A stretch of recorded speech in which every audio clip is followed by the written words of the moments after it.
have before us the opportunity to forge for ourselves and for future generations a new world order, a world where the rule of law, not the law of the jungle, governs the conduct of nations.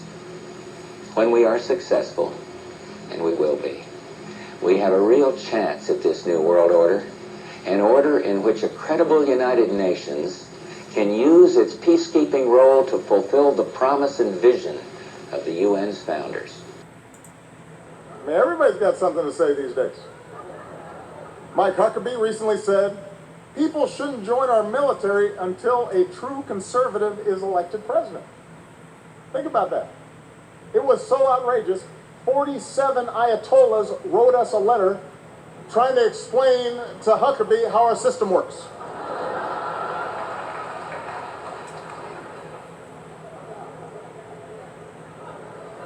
It gets worse. Just this week, Michelle Bachmann actually predicted that I would bring about the biblical end of days. Now that's a legacy. Judaism is a guy who's going to come back and is going to establish peace in Israel and is going to assure that you know there's sort of a happier world with a bunch of political aspects to it, as explained by Maimonides. But he's going to die too, right? He's not going to come back and then everybody lives forever and any of that kind of stuff. Corporeal agent, he's just like us. Right. Like, in the Jewish view, any person could be the Messiah. Any Jew can be the Messiah in the Jewish view. Right? So I could be it. Who knows? But I'm not. But I like to listen to this Rabbi Kessin. I like the way he interprets Torah, because it's very like the way I interpret Torah too, the way I understand it. But he's saying that he's trying to warn people, and I told him I would help because I believe it too. Try to warn people that time is coming quickly, quicker than we know or understand and perceive. A time is coming when we will no longer be able to choose right from wrong. We won't be able to do that anymore, because what happens is when Mashiach is made known, when Mashiach makes its presence known, the whole world is going to change, and what's going to happen is none of the old laws are going to apply, and there will be no more free will.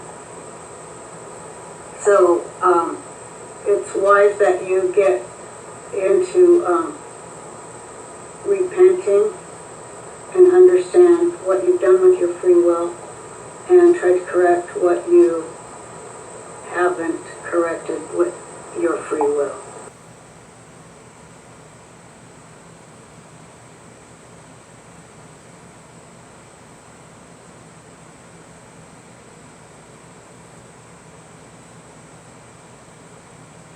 The secular. On her way to work one morning, down the path along the lake, a tender-hearted woman saw a poor, half-frozen snake. Interesting. His pretty-colored skin had been all frosted with the dew. Oh well, she cried, I'll take you in, and I'll take care of you. Take me in, O tender woman. Take me in, for heaven's sake. Take me in, O tender woman. Sighed the vicious snake. She wrapped him up cozy in a curvature silk, and then laid him by the fireside with some honey and some milk. Now she hurried home from work, and that night, as soon as she arrived, she found that pretty snake she'd taken and revived. Take me in, O tender woman. Take me in, for heaven's sake. Take me in, O tender woman. Sighed the vicious snake. Now she clutched him to her bosom. You're so beautiful, she cried. But if I hadn't brought you in, by now you might have died. She stroked his pretty skin, and then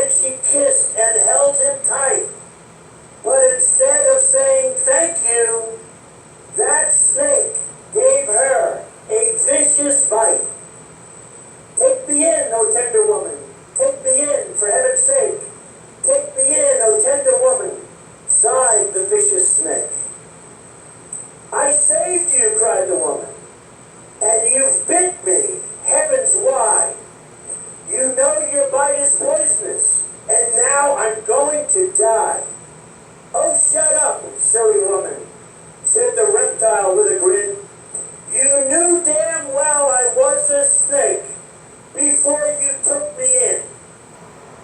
Woe unto the inhabitants of the earth and of the sea, for the devil has come down unto you, having great wrath, because he knoweth that he hath but a short time. For such are false apostles, deceitful workers, transforming themselves into the apostles of Christ. And marvel not, for Satan himself is transformed into an angel of light. Therefore, it is no great thing if his ministers also be transformed as ministers of righteousness, whose end shall be according to their works.